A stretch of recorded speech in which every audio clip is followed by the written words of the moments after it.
Okay, hello everyone. So we have come to the discussion of the application for Laplace transform, or the circuit theory application of Laplace transform.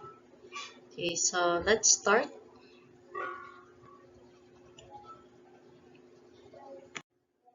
Okay, these are the steps in applying Laplace transform on our circuit analysis. So number one, transform the circuit from time domain to the S domain. So we will be discussing that one. Number two, solve the circuit using nodal mesh analysis, source transformation, superposition, or any circuit analysis technique with which we are familiar. So we're already familiar with all of these techniques, so we will just go through these techniques in our examples. Then number three, take the inverse transformation of the solution and thus obtain the solution in the time domain. Okay, from time domain, transform to S domain and then solve using our the circuit analysis that we have learned in the past, and then when we arrive at our answer, we transform it back to time domain. Okay, so let's start. These are the time domain equations that we have learned in the past regarding our passive elements. Okay, so we have here, this is the equation of R. So I think we are all familiar with this one. We should be.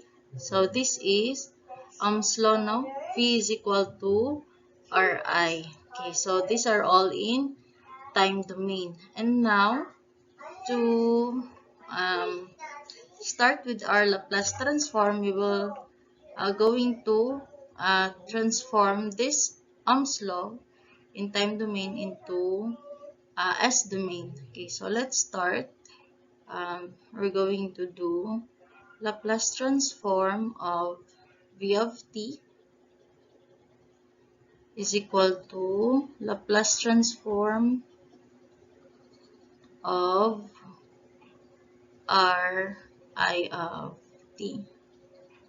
Okay, and we know that our Laplace transform is like this, no?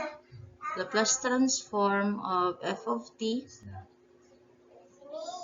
is equal to f of s, right? So these are all in V of t and I of t in time domain, so that should give us the Laplace transform V capital in S domain is equal. R is a constant, so we can take this one out to the side. So R is as is, and then I of t. Okay, so this is the Laplace transform for our resistor. Now we're going to go to our inductor. Okay, these are the equation that we have learned also. So let's do the Laplace transform of this one. Laplace transform of V of t is equal to the Laplace transform of L. We can put L outside, that's a constant. Di of t dt.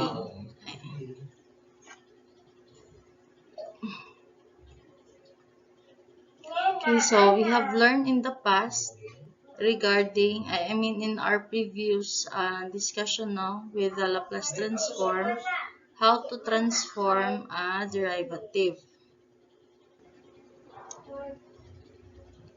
So let's transform this one first. We have capital V of S, and then we have L, and then the Laplace transform of this one is S, I of S, minus I at 0 minus. So this is our initial current. Okay. So this one. Okay, we can simplify this one.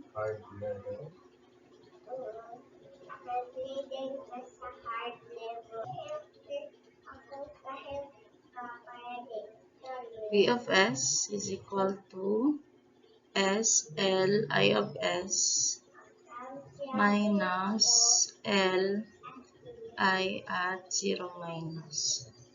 Okay, so with that, then we move forward with our capacitor. Laplace transform of I of t. That's the equation for our capacitor. Laplace transform of C, we can take that out, put it on the side. dv of t dt. Again, this is a derivative. Okay, so we will get I of t is equal to C and then SV of S minus V at 0 minus. Okay.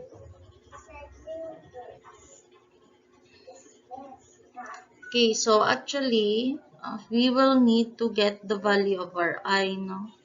Okay, so the value of our I, we will draw a circuit for this. Okay, so if we have a resistor, this one, okay, and this is our voltage, V of t, right? And this is our current I of t. This is our R. Okay. Now, when we transform it to Laplace, okay, we need to make a new model for that. Okay, again, we will make a new model, no? This will be our V of S. Okay, so we will make a model based on our equation. But our equation is still as simple as Ohm's law, right? So V of S across R with an I of S. This one is I of S. With an I of S na flowing through the R. So meaning I of S flows through the R, we get V of S. So actually, for resistor, nothing actually was changed, no? Nothing was changed except for the V of t becomes V of S and I of t becomes I of S. And the R is basically the same. So that's that. Next, let's go to the inductance.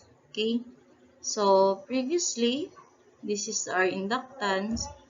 We have the voltage V of t across it.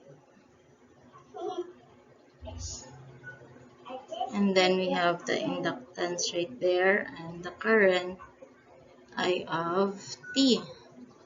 So this is the formula, this one. V of t is equal to L, the change in current. Okay.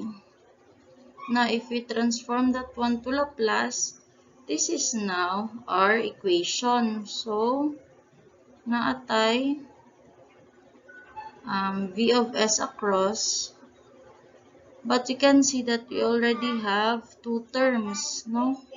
So, meaning, unsa na to para V of S is composed of two terms, diba?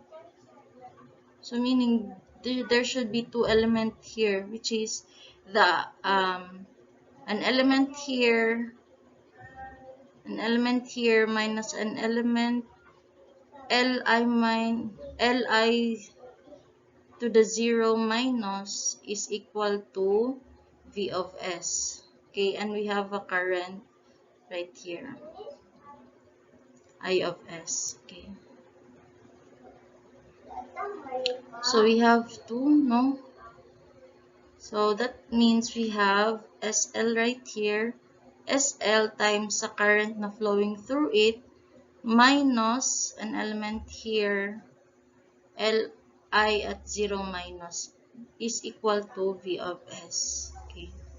So we will redraw this. SL is our original inductance na SL. And then, to get the accurate modeling for this one, so since this one looks like a KVL, no? V of S is equal to SLIS minus LI 0 minus. So, let's do this one. LI at 0 minus becomes a voltage source with minus plus na polarity. Okay? Kaya nga naman, because Vs is equal to SLIS, so SL times IS, that's a voltage. Okay, this one is an impedance times a current. Then you get a voltage minus, because we have minus here. So, dapat negative ta diri para minus ta dira. Okay. So, nga na ang iyahang modeling. So, now, ang ato ang basic na ingani previously, now becomes this one. Duha na siya ka element. And this is where they said na using Laplace transform will help you achieve the complete response, no? Because si Laplace transform, makapture niya ang initial condition, which is this one. This is our initial condition. This is actually the initial condition of the current that is flowing in our inductor, diba? Sa atong chapter 8, we were trying to solve the initial current of the inductor and the initial voltage of the capacitor. So, kani siyang LIO is, or I at 0 minus is actually the initial, kani siya, I at 0 minus is our initial current sa atong inductance. Okay? Again, this is the initial current sa atong inductance. This is IL.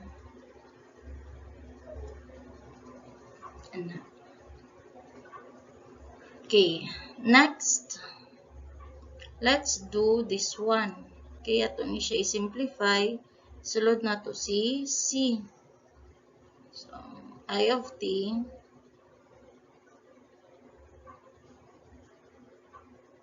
is equal to S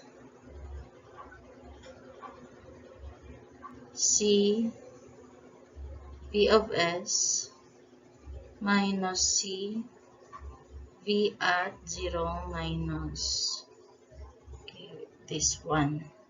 Now, since we are doing the voltages, let's get the voltage. Okay, so it goes na to SC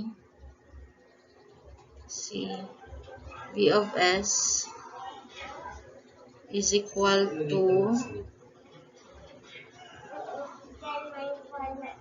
I of t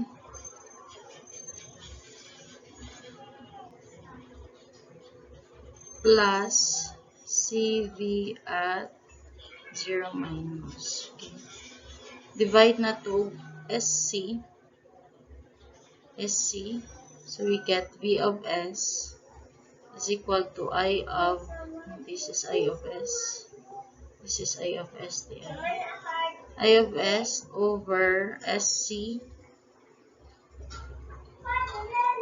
plus V at 0 minus over S. Okay.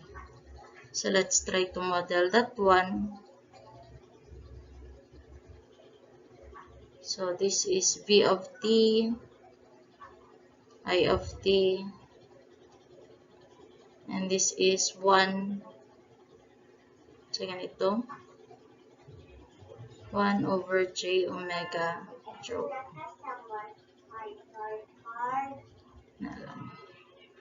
C na lang na. C. Okay. Transform to Laplace. We have here our V of S across. So we can do KVL. So si KVL is composed again. Kung i-KVL natin si V of S, it is equal to 2 terms, meaning 2 elements. So we have 2 elements again right here.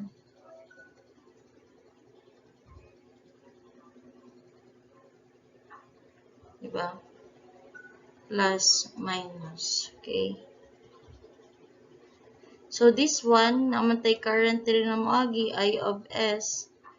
So, I of S times an impedance is a voltage, which is this one. And our impedance is actually, diba? Saan ganito? I of S times an impedance Z is equal to I of S over SC. Okay. So, meaning Z is equal to 1 over SC. Okay. So, this is 1 over SC.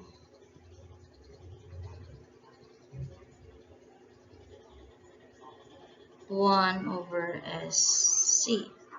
Okay, that's our impedance. And then our second element, again, this one is a voltage. No? Para mas, sana, suffice ang atong equation. So, we need to put a voltage here. Wala man na siya current. VO man na siya. So, tuyo ka, negative V of S, or V of S is equal to I of S times 1 over SC plus V of S. So, plus minus ta diri kay plus man siya.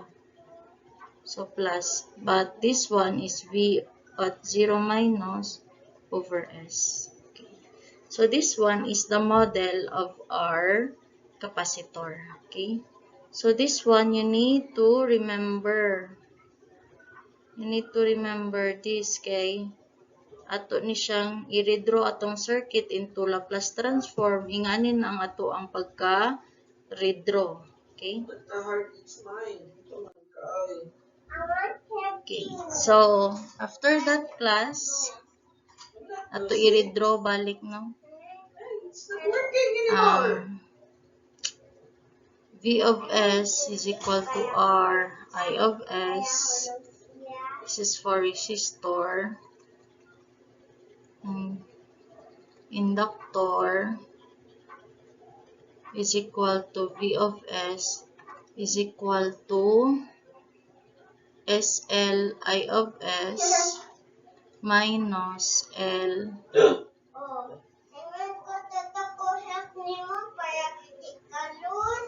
I at 0 minus, and then capacitor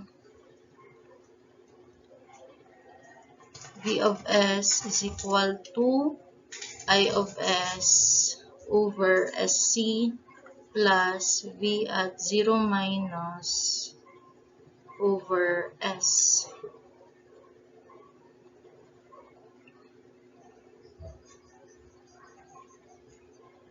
Okay, so next, atong kwaon si current. Okay, we will make a new model. Okay, we will make a new model, but in terms of current na. So, I of S, SL, is equal to V of S. Okay, resistor is the same, ha? V of S plus Li at 0 minus divided by 1 over SL. 1 over SL. So, we're left with I of S is equal to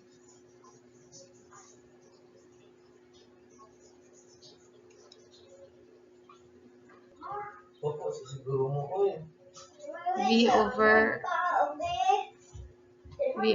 S over SL plus I at 0 minus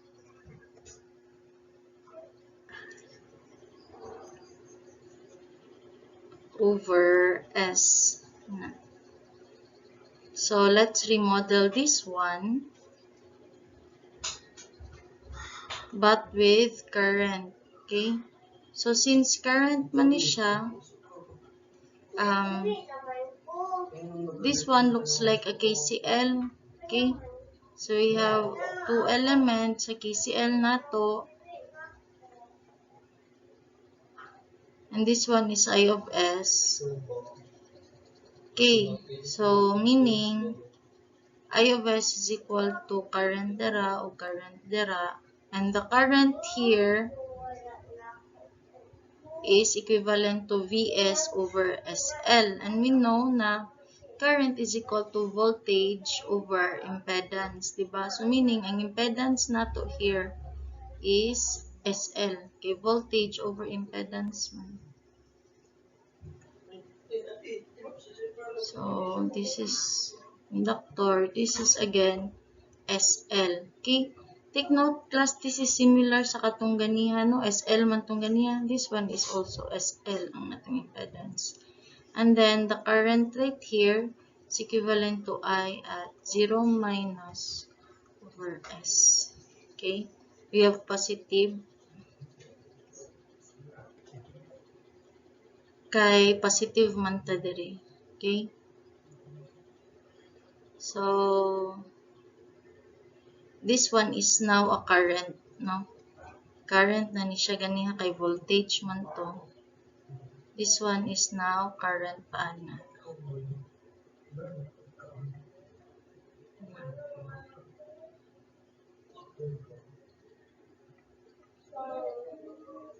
So, this is the second model. Okay? You can either choose the first one or you choose this one depending on the method that you're going to use. So, kung mag-kuan ka, mag-KVL ka, mas better tong first na model, no? Kung KVL imong gamit, kaya masayon man to. Kung mag-KCL ka, kanipod ang okay. Okay, next, let's go to the capacitor. I of S, actually, ganyan atong unang nag-solve, diba? I of S is equal to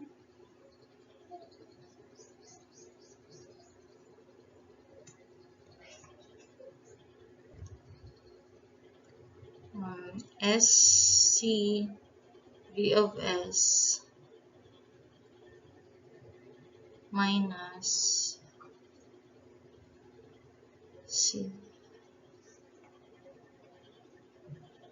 C V O minus. Okay, I think this one is okay. So this one, let's model again. This is again KCL, no? So KCL. So to satisfy the equation, magimutog model na KCL I of S is equal to this one is a current, namely SC Vs. Okay. So, since this one is a current, and kung current, diba, voltage over impedance. So, voltage over impedance is equal to SCV of S. So, pila man itong impedance? C is equal to V of S over SC. V of S cancel out. We're left with 1 over SC. Okay. So, this one is 1 over SC. So, take note, kaning 1 over SC is also the same sa 1 over SC sa first na to na model. Okay? Itong sa KVL, kani KCL man eh. So, sa KVL na to na model, 1 over SC ang iyang impedance.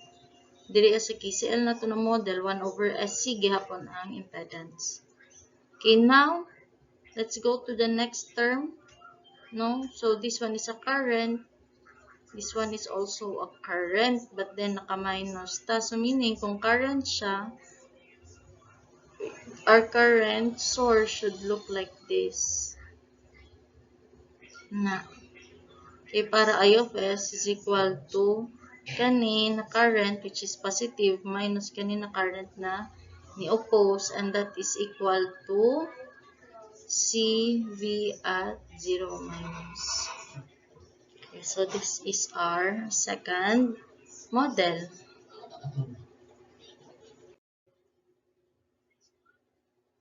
So let's check, no?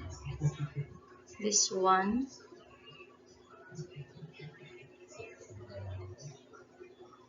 So this is the summary for our transformation sa ato ang mga elements, circuit elements. Okay? And everything applies dayon kung ang ato ang V of t is naka-sine, naka-cosine. So katong sa first part sa atong Laplace transform, mo to inyong buhaton.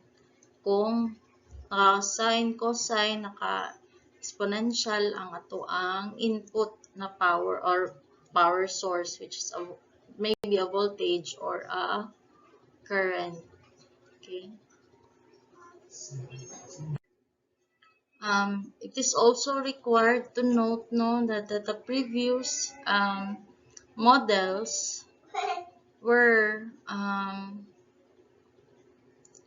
the previous models has initial conditions, meaning it has initial current for the inductance or initial voltage for the inductance, no? Initial current for the inductance and initial voltage for the capacitance. Okay. So katong mga I at 0 minus and V at 0 minus, they were initial conditions of our either the inductor or the capacitor. Now, what are the models, no, of our elements if there is no initial condition? So basically, this is what our circuit looks like without an initial condition. This is time domain, we have R. And for the Laplace, we still have R. So meaning, kung nakay 10 ohms, initially sa imo ang time domain, pag redraw nimo sa circuit, ana ka, this one is a 10 ohm na resistor. Transform nimo dato, it still give you a 10 ohm. I think retain man ata ang units. Okay, 10 ohm. So, ana lang siya. Now, for the inductance, we have inductance. Ano na to? This one is a 1 Henry. Okay, take note, no initial, 0 ang initial condition. Okay, so, it now looks like S. Okay, ana na lang, kay ang L na to is 1 man. So, S times 1 is S. Now, for capacitance, nato natay 1/4 farad. Okay. Now, 1/4 farad is, di ba 1 over S times 1/4 man ta, 1 over SC. So, meaning 4 over S. Now, this is 4 over S. So, ingana na ang dagway sa ato ang circuit. No?